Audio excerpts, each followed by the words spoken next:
my parents are here visiting right now, and my mom has been asking me to help her with this for, I want to say like 20 years. This project that she wanted me to help her with was sorting, organizing, and digitizing all of our family photos, like of our old albums. I was gonna guess photos. It feels like that's a project that everybody has, right? Yeah. Yeah. So I don't know if you had this in your family or not, or if your family was like took a lot of photos and had them in albums, but and if you looked through them a lot as kids. But we had these like, big square albums, and four of them were like brown. It was like the same binder, Yeah. but one of them was kind of this like gold color, and that was like the first album. So if you start there, like the very first pictures you see are my mom pregnant with me, like right before she had me. So we would always refer to it as like the Michelle album. But even though I remembered as a kid, like flipping through those photos so many times and knowing like little stories that my parents had told. So I knew who some of the people were, even though, they're not really like in their lives anymore. But as we were looking through them, my mom was telling me stories that I had never heard of before. And I found myself looking at some of these photos in a different way, I guess, as an adult. For example, there's a photo of, from my dad's side of the family, his aunt's husband who passed away, I want to say like before I was 5. So I know his name. I recognize his photo, but I didn't really like remember him. So I'm looking at this photo of this person that kind of like feels like a stranger to me, even though they're in my family. And I want to know like so much more about all of these people who have been in my family's life. Hearing these new stories from my mom and looking at these photos from a new perspective made me feel like I want to do something with these. The first idea that came to me was that I want to do essays about photos, but not like the generic, the great perfect baby shot, or like Right. here's us on Christmas, but like the photo that I overlooked when I was looking at as a kid, and either include a memory that it sparked or a story that it sparked about something that happened in my childhood, or something about the person who's in it, or something new that I've learned as a result of like cataloging these photos with my mom and having that experience. I love that. Yeah. Yeah. And it feels like it's just something like, even if the idea kind of like, progresses or changes, or the way you do it, like just starting it in whatever iteration that it's in is going to start to kind of unpack probably so much, I imagine. Yeah, and I felt like this was really fitting because I'm turning 40 in June. I thought that would be like a fun, personal, reflective project that I can share, but that is not in any way like related to like my business or Yeah. I know I'm talking about it here, but But in so many ways, like the best things about projects like this is that it's for us, it's for you. Like, like it's for the people doing it. That's like the beauty of creativity is that, there's an audience for it, but sometimes it's an unintended audience because you're just pouring yourself into, the art and the idea, and it's supposed to make you feel a certain way. It's supposed to probably provide some completeness to your life, and something that from a very early age, because I'm thinking the same thing about photo albums. Like I can see the exact photo albums that we had in our house growing up, and like sometimes I haven't remembered them in years, but we had like a set of brown ones, and then we had these like two floral print ones, oh, and we got a floral one too. That's the Laura album. right. Oh, got to pass it around, Yeah. right? Sister to sister. Yeah, and that was always like one of the two floral print albums was like when I started to like come into the family, like when I like arrived, and I remember looking at that one a lot, and so many pictures like from years past of Christmases. And in our family, we used to always do Christmas in the basement of my grandmother's apartment, and it was not a big space at all. There was a lot of nooks and crannies, and I used to love exploring it as a kid, but it was not a big space at all. But you'd see pictures of Christmases there 10, 15 years, 20 years before you were born, and it pretty much looked the same as it did when I was a kid being down there, right? Like you could, you're instantly transported back to like the smells, and everybody smoked, so there was always a haze, and empty beer cans and this that, like, but it was ours. It was special, and you'd see your uncles or aunts in these pictures, and you're like, there they are 20 years before I ever knew them, and they're doing the same thing as we're doing now. And it was just really sort of special to see that. So yeah, I think doing those types of like having those memories and finding a way to put words to them beyond just like what's been kind of like in your head for so long, it's probably got to feel so complete, like you're kind of like, putting a punctuation on some of this stuff. Yeah, yeah. I felt like it was such a fun exercise to revisit something that I knew so well, like these photos. Like I'm sure you have ones in your family albums, specific random photos that are like imprinted in your memory. Like my parents had gone to a party at my dad's boss's house, and there were people, it was like a costume party, and there's this random photo in our family album of like these two people dressed up like British like punk rockers. And like when I saw it, I was like, yeah, I remember like that photo. But like out of context, if that was just like somewhere else, it's like who are these people? Like Yeah. why do we have Yeah. this? I love creative prompts. In the past, I've done things like Instagram photo challenges where we would have like a calendar and be like, today, like post a picture of your shoes, post a picture of like what you're cooking. And I love prompts like that because I love seeing the way that different people interpret them. I loved the idea of letting these photos like be the prompt and just to allow myself to write whatever comes to mind. I don't see myself narrating, here's who's in this photo and here's what happened on this day. It's like, no, this is what this made me think of. Yeah. It's, I've known you for so long, and like, I think there's a constant to you, something that I've sort of observed over the years, which is just your love of photography. And I mean, in art, I mean, it's not surprising, it's your background, but like the selections of photos that you have, either like the ones that are displayed behind you right now or that we've seen in other spots, like I feel like I don't, in my life, like I don't have a lot of things that are like up for interpretation. That's kind of like art. It's very just like, this is what this is. I feel like Kevin Malone. I don't have a lot of art. Like, but like what I like about what you have is that like for the last couple of episodes, I've been looking at that photo that's behind you right now. That is, it looks like a train station. It's hard for me to sort of pick that up, but there's a police officer, I think, and there's a woman. And this, I don't know if there's any like literal significance, like if this is a famous photo or not, but like, I've been looking at it and I'm like, I wonder what she interprets when she sees that and what that means to her. And like, I feel like that's a constant in your life. Like there's a lot of things that speak to you, and you sort of, you hold those up, they mean something to you. Yeah, I love either bringing something to the surface, like in this case, like hanging a photo if it has significance. But I also love like finding significance in everything, because I feel like there's always like hidden things, and it's hidden, but at the same time it's also like it kind of lies in the eyes of the person who sees that. Like Yeah. you're not going to see the same thing that I see, because your experience and like what's important to you is not exactly the same. But that's, I don't know, I think that's Yeah. kind of what makes things like this special. It is amazing that like when you do a creative type project of something that is connected to your family, like the level of care that gets put into something. And it doesn't mean that you don't have that in other aspects of it, but it's always around a job or it's always around a project. Like when it's something that touches sort of the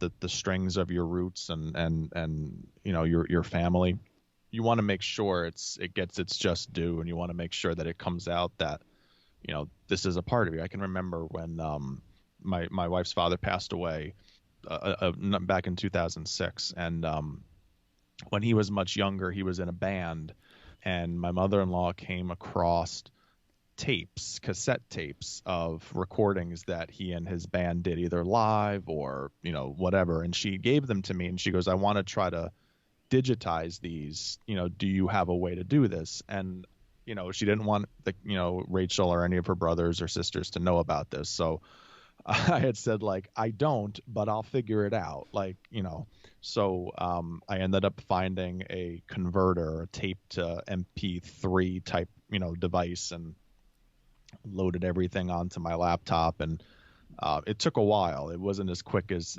you might imagine. And once they were on there, the easy thing to do is like, okay, I have the MP3s, just export it out to a Google Drive and we're done. But then there was like, I want to get rid of some of the hiss. I want to get rid of some of the, I want to get rid of some of these gaps. I want to, like, and because you realize like this is something that like it's gonna last, and it's want to put some care into it. And I think it like inspires the creativity in you when you know that it's going to have an impact on your family or generations to come, because there's going to be people in your family, your sisters, your nieces, your nephews who, might come across some of these essays or might see some of these things down the line, and it's your memories, and that's certainly fine. But it does sort of like add another layer to the depth of their history. It kind of left me thinking the way that we take photos today and the way that we post photos today, it's almost, I know we've talked so much in the last few episodes about our feeds being so clogged. there's just like so much there, yeah. Too much for any one person to consume. And having these printed photos, they felt so precious. I was thinking about my first album versus my nieces and nephews, and we have it's not that we have so many photos of each of them, but are we appreciating them in the same way? Yeah.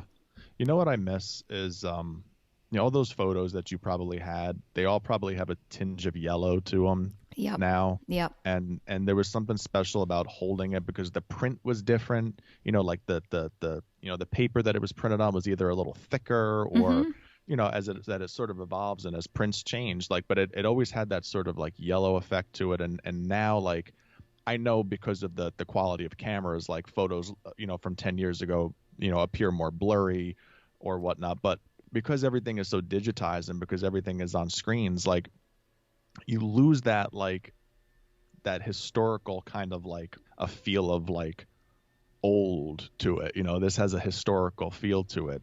And I think you're right. I that's a great point. And I didn't think about that in the sense of like, when you looked at some of these photos that we all grew up with as kids, like sometimes things were a little out of focus. Sometimes you're just like, no one's looking at the camera. We just took a random shot. Right. And like, and now because of the focus on getting things just right or touching it up or filters or whatever, you lose a little bit of that authenticity that probably has kind of struck this project idea in you. Yeah. I was going to ask you when you were working on your father-in-law's video, did you leave a little bit of the hiss in there? Like, I know that you want to take it away to the point where you can actually hear what they're saying, but I feel like whenever I hear about someone doing like photo restoration, it's nice if you're getting rid of like some of the cracks and stuff, but you almost like this was one of the things that kind of annoy me about this app that we're using to scan them in is as soon as you kind of like, you take a picture of it with your phone and you can take like 6 at a time and they'll separate it and crop it for you. But then you immediately see them like trying to color correct it. And I'm like, let me do that if I want to. Like, don't guess at how you think it should look, because I love that you brought up like that yellow tint. It's taking that out and I want it. Yeah. That's how I want to remember it. Yeah. No, I think and I think that's how I do remember a lot of those photos growing up is the weight of the picture and then just the sort of the color tint. Yeah, it's funny on that project that we did with the recordings for my father-in-law. The only parts that were removed in that was like there were these there were these unnecessarily long gaps in between songs of like, like not like there was actual talking and things like that, and we certainly left a lot of that in there. But like at some point in time, there was like, a 10-minute just like dead air kind of a thing, and you're just like, all right, I'm gonna trim some of these up so there's a little bit of a rhythm to it. But like we left in because you can't help but hear like it screams like, garage or basement recording of this, or small nightclub kind of feel. You can almost feel the smoke. You can almost see it. Like that's sort of a vibe to it. So it was a special project, and that I know it was. They my wife's family really enjoyed getting that on Christmas morning, and it was good. So Uh, yeah, those moments are really, and again, it just inspires the creativity. Like you want it to hit the right way. You want it to feel like it's him. So mm-hmm, mm-hmm. about a week or so ago was the 5-year anniversary of my mom's passing, and um, when she died, like most people do, you put together these like picture displays or whatever it was, and we didn't do like a board or anything like that. I think we probably picked out about like 50 photos or so, and the funeral home had these screens, so they just uploaded the images and you could cycle through them and whatnot. Um, but so many of them were images that I had never seen before of my mom, pictures that I've never seen before of my mom, like some of them as a really young girl. And you know, I found that through these photos, I kept a lot of them. When we left, like I asked to hold on to a few of them, and I have them in the house. And I realized just how much I've I've learned about my mom after she's died than I probably knew when she was alive. And I feel like so much of it is from some of these photos. Like you see a side of her personality in some of these images that you didn't really see often enough, or a lot of, or just whatever, because life changes. Like I see photos of myself when I was a teenager, and it's definitely not how I am with Ryan all the time, right, my son. So like, there's a little bit of that I think that comes from photos. But because we grew up in, I think, in that generation right before the digitizing of everything, and images being stored on screens and everything like that, I have those prints of my mom, and I have those old photos. But like, we appreciate the past a little bit. I think our generation appreciates that because we came out of an era of it, and then we were kind of just shot into this digital age. So there's an element of longing for some of those things in the past. But when we talk about our the current generation just sort of being in this, I have a phone and all my photos are here and this is what I do, that's normal for them. And I'm sure things will change 10, 15, 20 years down the line. But like, you wonder about this sort of like all these photos, these things we've kept, all these books, all these albums, all these prints, whatever, like what happens to them? Like you're going through the digitizing part of it, but not everybody's doing that. Like at some point in time, like, I think that stops. It has to stop at some point in time. And it doesn't mean there isn't art and there aren't things that we can't, sort of hang, but like what happens to that part? It feels like it's an era that's just kind of like slowly fading. Yeah. No, I've kind of had that thought, and we've even talked about it, like, well, once these are digitized, what do we do with the photos? I'm like, we have to save them. I'm like, I'm sending my mom, I'm like, order this fireproof, waterproof box, and I'll set it all up and everything. But we kind of had this like short period of time where we had the some people had digital cameras, but before phones. And I feel like there is probably a like 5-year period of my life where I just don't know what happened to those photos. Those basically, I would say it was late college, and then like the years right after. So like 2005, 2006, where I have photos from like our wedding, which was like in 2008, but I don't have much before that. And I know that I had a digital camera. I don't know where those photos were stored, Yeah. and like they're just gone, Yeah. and like I'm sure they're somewhere, but I think that that could happen. I mean, we all have our photos now on our phones and they're, in clouds and stuff, but I mean, that could go away, right? Right. At some point, and then what? I don't know. I think that's why we're having the conversation is that like you don't really know what's going to come to sort of replace that or give you that sort of sense of security, in the past. So we hold on to things like this.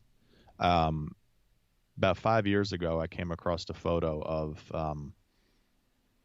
it was a dinner at my grandmother's house, and she was at the stove, and there was this giant platter, and she had just poured out the macaroni into this giant platter, and she was about to add sauce, and I had this like, oh right, she used to do it all in one platter. Like she would combine everything and bring it to the table, and then everybody would sort of serve, and then there would be like the gravy dish or the sauce dish to add more sauce.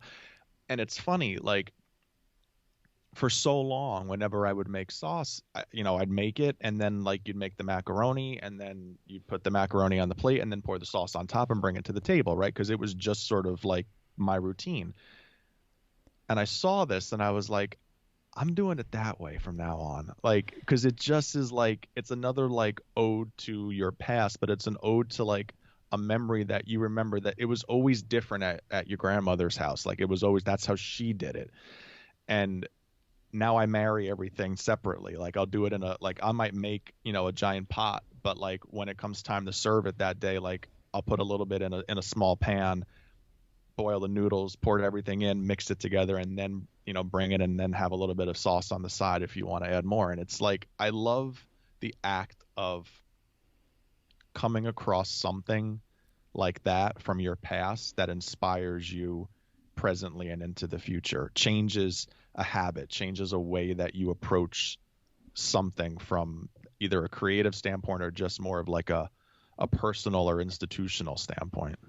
Yeah, I love that. I love that story. And I love that concept that just looking at one photo can change our perspective on things, especially things that I feel like the reason that that moment for you was so powerful was that it wasn't a new thought that came into your head. It was, you were reminded of an old thought that maybe, as a kid, like you just didn't think anything of it. It was just the way that things were. Yeah. But now as an adult, as you've come into your own and like, yourself better now, what like and you don't like. And when you saw that, it was like, no, I need to like that feels right and it feels great and I want to adopt that. And I think that's like so beautiful. And the fact that it all came just from like having a memory sparked by looking at an old photo. And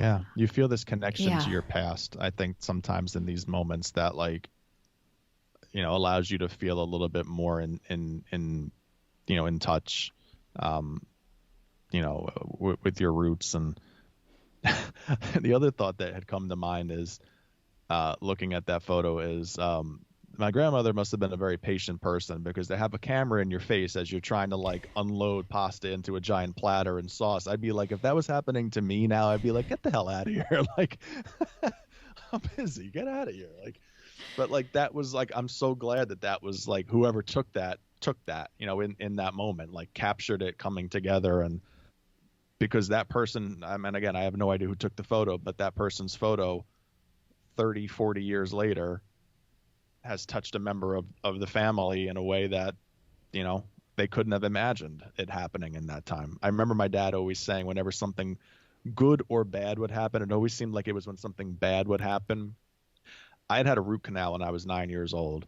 And You're so advanced. I know. I was always advanced for my age. I mean, let's be honest. But um, I had a root canal when I was 9, and I had a reaction to the process that caused my upper lip to inflame, like swollen bad.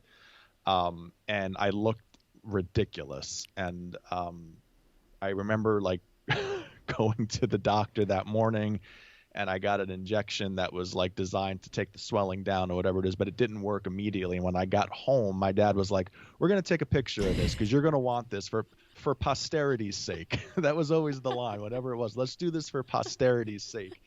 And the funny thing is that I'm so glad that photo was taken. Like, I'm sure we all have something from our past that like embarrassed you in the moment, but like I'm so glad I have that, because it's a moment that like I would have forgotten what it looked like, because it just happens that way. But like now, all these years later, like I still have it, and Are it's you something sharing this that with the show? I can share it. I can share it. I have long hit it, but I can share it. Um, but it's just funny how these things sort of, become a part of you and becomes a part of your family, and it's because of one decision in a moment to just, let's get this on camera, or let's have this, because you're going to want this, like the foresight to see that. Sometimes it's planned, it's known, and sometimes it's just a shot of your grandmother emptying out food into a platter. But it has the same result. I don't know. Obviously, the older I get, the more I'm like affected by things from my past in an emotional way. Mm-hmm. Um, but I think that's an identifiable thing for everybody. Like, I can remember being right before going to St. Rose. I was 18 years old or 17 years old, and I was like looking at things from that I used to watch on VHS tapes when I was like 6, because it's like you're getting like pulled back to like not wanting to leave and take that step. And I think that's just a natural thing for us in our lives, is to think about. I watch Ryan do it now, looking at toys that he played with when he was, a baby, and he's just like, he's looking at it. Can I still play with this? And Remember you're just that like, 4 years ago? yeah, Way back in yeah, 2020? Yeah. 2019, yeah, yeah. And I see him do it now. Like, it has a hold over us. There's just things from our past that we don't want to let go of. And I guess instead of doing it in a protective way of nobody gets this, I get, like, what can it do for you now to help better your outlook in your life, or help better your connection to your past, or help you for the future, whether it's from a creative standpoint or whether it's just from a change of habit standpoint. Like, there are just things that exist in boxes and in albums that are little snippets into your life that deserve to be unearthed and deserve to be looked at again, and you deserve to feel good about looking through those. I know you shared before about the your parents going to your dad's boss's party. I'm picturing like a Larry Tate thing from Bewitched too, like that's sort of a, Larry Tate is your dad's boss kind of a thing. Anyway, um, you know, This was probably 20 years after that, but whatever. A guy can have a vision. Okay. yes.